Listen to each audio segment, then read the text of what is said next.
Hello. Welcome to Book Club. I'm your hostess. My book club name is Mary Beth. We all have book club names at book club. Why, dear? Well, really, why not? The girl who brought you here goes by Dolores. The ladies on the red sofa name themselves after TV judges. The ladies on the gray sofa name themselves after the Supremes. The ladies at the buffet table chose Bethany, Marjorie, and Aretha. The elderly lady dozing off in the egg chair calls herself Jane. If you decide to join us, you can give yourself a book club name. We'll laminate a bookmark with your new name on it. We'll hole punch a tassel. You can keep your bookmark in whatever book you're reading. It doesn't have to be a book club book. But your book club name will be a secret name that only we call you. Trust me, you'll like it. It feels like a dollar bill in your bra. That's right, Jane. I'm talking about bras at book club again. Look who's awake. Jane's our grand dame. She's 90 years young. She's what you call a real New Yorker, meaning she's loaded. When it comes to Jane's money, think of a crazy amount of money, lottery money that you'd like as a windfall. Imagine $100 bills funneling around you like a tornado of financial freedom. Now double that money. Honestly, triple it. Then add $1 billion. It sounds better than handing out towels at Flywheel, doesn't it, dear? Yes, I bet it does. I met Jane at a library lecture by Stephen King. Can you believe this sweet-looking lady who has Chanel suits like some girls have Days of the Week underpants loves horror novels? She sure does. And that means from time to time, book club loves them too. Personally, I think her love of blood and guts and things that go mwah-ha-ha in the night has to do with her want to invest time and money into things more horrible than what's happened to her in real life. Jane survived 2 husbands. One had a stroke and one's mistress shot him dead in a sex swing, and 3 children. Car accident, ski accident, and one fell off the roof of her house. My dear, please don't concern yourself. Jane's fine. They all died years ago. And here's what nobody tells you. Losing a child isn't the end of the world. Life goes on, and more often than not, goes on quite nicely. Just look at Jane with her feet up on my coffee table. Have you ever seen a woman look more relaxed? Dolores, would you refill Jane's scotch and soda, please, and thank you?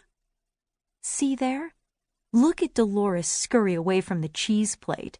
At book club, Jane's waited on hand and foot because Jane is book club's patron of the arts. Jane buys everyone's book club book in hardback and tickets for us to attend literary events. If you join book club, Jane will take on your book club expenses too. All you have to do is pick your preferred theater seating. The ladies on the red sofa like to sit center orchestra for the acoustics. The ladies on the gray sofa migrate to mezzanines so they can whisper. The ladies at the buffet table are claustrophobic, so they ride an aisle like a bobsled. Dolores never stops texting, so she sits at the back. It takes a certain kind of woman to sit in the front. Jane and I are that kind of woman, a front row woman. A front row woman is a participant. She never breaks eye contact with the speaker. She laughs when he says something funny, and she makes a funny face when he describes something gross. That day in the front row of Stephen King, Jane and I had so many facial tics the librarians must have thought that strokes were contagious. How many strokes have you had, Jane? That many? My God, it's going to take a bolt of lightning to take you out. 2 bolts in a frying pan to the back of the head? Oh, Jane, you kill me. She still can't smile right. I know it's not your fault, Bethany. I didn't say it was your fault. Bethany is the woman at the buffet table without a plate, to the right of the Caesar salad, rearranging my napkins. She's Jane's neurologist. She joined book club because Jane invited her to join. She's 40-something like the rest of us, except for Dolores, who's just out of college, and should have known better than to choose a book club name so close to mine. Bethany, Mary Beth. Honestly, the nerve. But tolerating such indiscretions makes me a good hostess. A good hostess is gracious and doesn't make a big deal about things like a guest showing up in the same Tory Burch tunic. But a same tunic disaster is only going to happen once in a blue moon, especially now that I will call you a week before book club to make note of your outfit. Book club names are forever. Yes, I know you can hear me, Bethany. Would you like to take my husband's last name as well? Just kidding. Bethany works 16-hour days and is on call all the time and thus has never married. She wants a baby and, for whatever reason, wants to personally give birth to that baby. And she refuses to have one-night stands or steal hospital sperm samples. So her biological clock is deafening. Not like yours, dear.